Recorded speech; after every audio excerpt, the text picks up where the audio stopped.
통 색깔이 이쁘네. 안녕하세요. 분갈이 하다가 또 재밌는 난초가 있어서 여러분께 좀 소개를 해드리려고 합니다. 우리 그 산반화 중에 여러분들 그 능소화 잘 아실 겁니다. 예, 그게 경남 진주 근교 어디에서 산치된 걸로 알고 있는데요. 그때 한 품종만 나온 게 아니라 밭으로 나온 걸로 알고 있어요. 그래서 제가 명명되기 전에 그쪽에 자라는 아우한테 제가 받은 난초가 있었습니다. 근데 이제 그 중에 형제 중에 어떤 것이 꽃이 더 잘 무는지 사실 뭐 정확히 알 수는 없는데 그 중에 아마 잘 무는 쪽이 명명이 됐겠죠. 그 꽃도 제가 기억을 하고 찾아봤었습니다.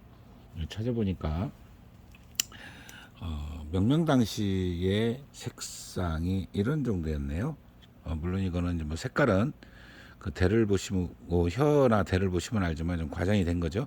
이런 정도로 산반화가 굉장히 잘 물린 상태였죠. 자, 이런 상태로 명명이 됐기 때문에 아마 굉장히 인기가 있었을 걸로 제가 예상이 되는데요. 우리 잘 아시다시피 산반화가 고정이 잘 안 됩니다.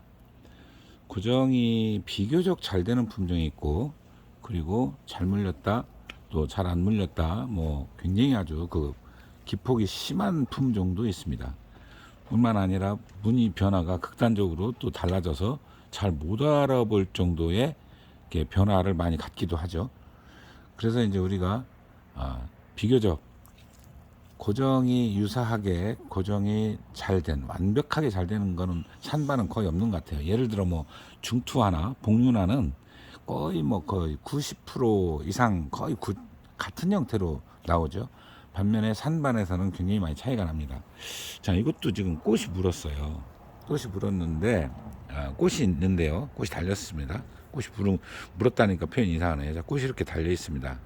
근데 보니까 산반이 있어요. 자, 산반이 들었는데 뭐 좀 약하죠.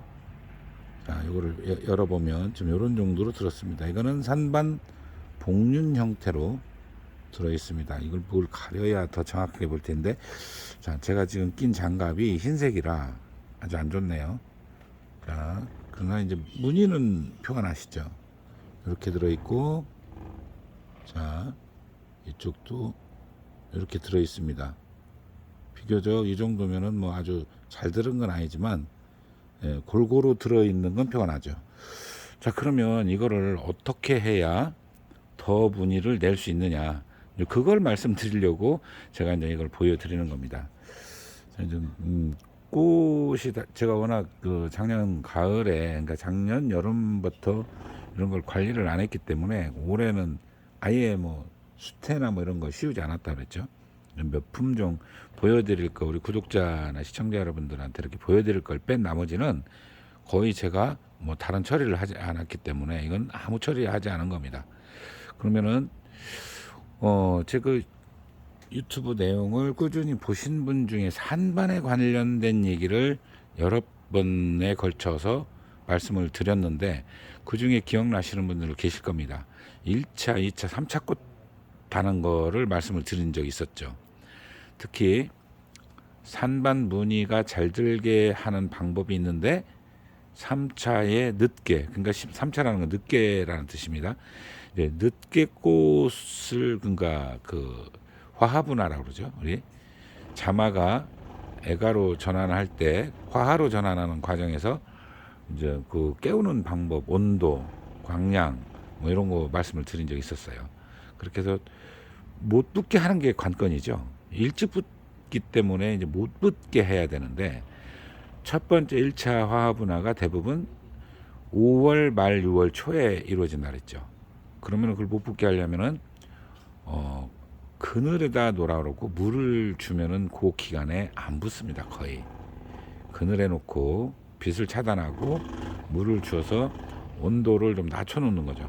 보통 25도 전후가 일주일 이상 지속되고 광량이 좋을 때 꽃 화합분화가 이루어지는데 이걸 놓치는 겁니다. 그렇게 해서 한 번 넘기고 장마철, 그러니까 주로 이제 제가 볼 때는 7월 말에서 8월 초에 붙는, 마지막이 거의 그렇게 붙거든요. 자, 그때 붙였을 때는 훨씬 더 산반 무늬를 더 갖고 나오는 것을 알 수가 있어요. 자, 그런 방법으로 했을 때 더 잘 나옵니다. 분명히 무늬량이 많아집니다. 그래서 제가 이제 그 소위 일시적 산반화도 있다라고 말씀을 드렸죠. 예, 소심에서도 나타나고 그다음 민자꽃에도 나타나는데 거의 미숫꽃에 가까울 정도로 된 그런 정도로는 일반 난초도 산반 무늬를 갖고 나오는 경우가 있거든요. 그래서 이제 산반 원래 이렇게 요거처럼 지금 보이는 것처럼 산반 무늬가 있다면 훨씬 더 무늬량이 많아진다는 뜻입니다. 자, 이걸 좀 확대를 해볼까요? 이런 형태로 들어갔거든요. 예, 그러면 이런 정도면 훨씬 더 무늬량을 더 늘릴 수가 있어요. 요거를 말씀을 드리는 겁니다.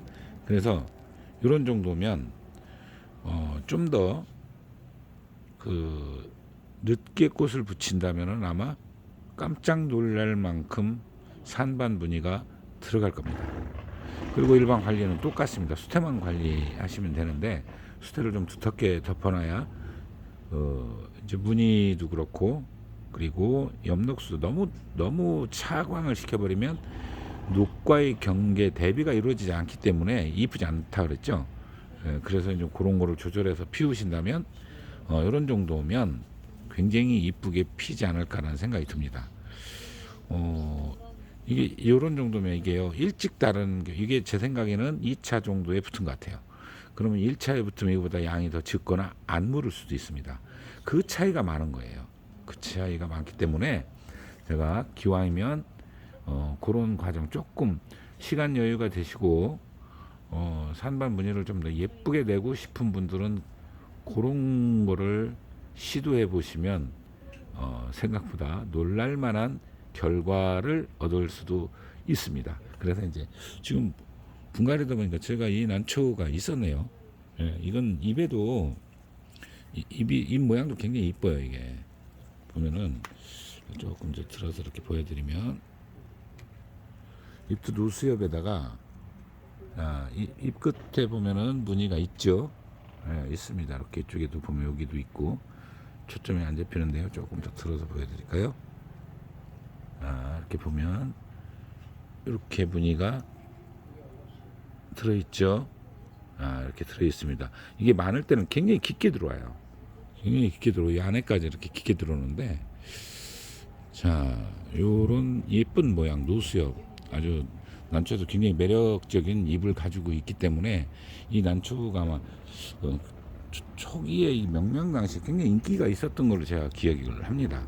이 모양도 예쁘고 무늬도 또 무늬 뒤에 이게 이제 구축 갈랐어요. 두 개로 갈랐는데 이렇게 또 남기 때문에 제가 이제 갈라서 놨습니다. 이제 증식을 하려고. 자, 산반을 조금 부족할 때 꽃에 산반화가 약간 부족할 때 그 무늬량을 늘리는 방법에 대해서 여러분께 소개를 해드렸습니다. 이 능수화, 그러니까 이건 능수화가 아니죠. 형제주죠. 예, 그 일본 춘남도 그런 거 있죠. 형제주가 한 번에 다 이게 뭐죠? 그 등록이 하나로 된 것도 있다는데 여기는 아직 그런 얘기는 못 들었습니다. 자, 또 다음 시간에 뵙도록 하겠습니다. 새로운 또 내용 있으면 보여드리겠습니다. 감사합니다.